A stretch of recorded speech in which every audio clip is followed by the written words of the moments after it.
Welcome to another edition of the Bridges Bulletin. Let's get started. Hello, this is Dyann Bridges.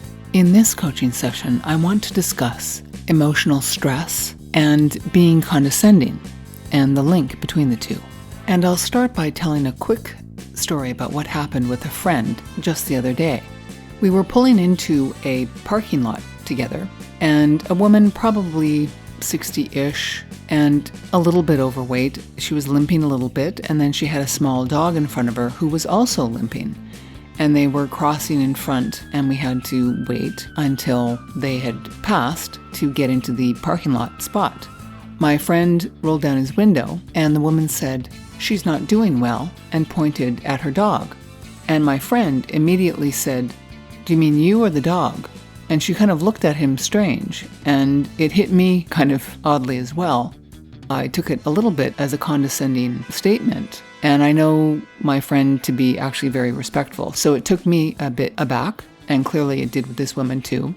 But I also knew that he was feeling tired and under some stress, and I think sometimes we do things like that to other people. We say little sharp remarks, even when they haven't done anything, because we're trying to get back up again. We're trying to feel on even keel and feel a little bit better. And this was a stranger, and it's easy to sort of take a poke at a stranger verbally. And it's indicative of our thought process as well, especially when we get stressed. That's when the challenges come up, and that's when we can see where our real weaknesses are.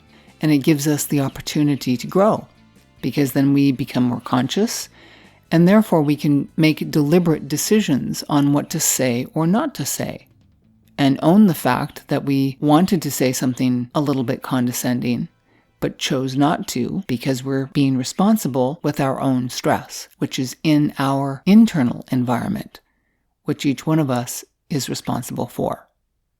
So once we parked, I did call my friend out on it, and he immediately apologized, realizing his mistake, and had no real reason why he had said that to the woman. And so we just moved on, because he knows that I'm not going to judge him for it, and he didn't want to be hammered and browbeaten by me, which I didn't, and we just left it at that. So what I want to leave you with is that catching the negativity in your thoughts when you're under stress or when you're tired, and choosing not to actually verbalize what's going on, is a way to greater growth and higher consciousness. And that if you slip up one time, try and be forgiving of yourself.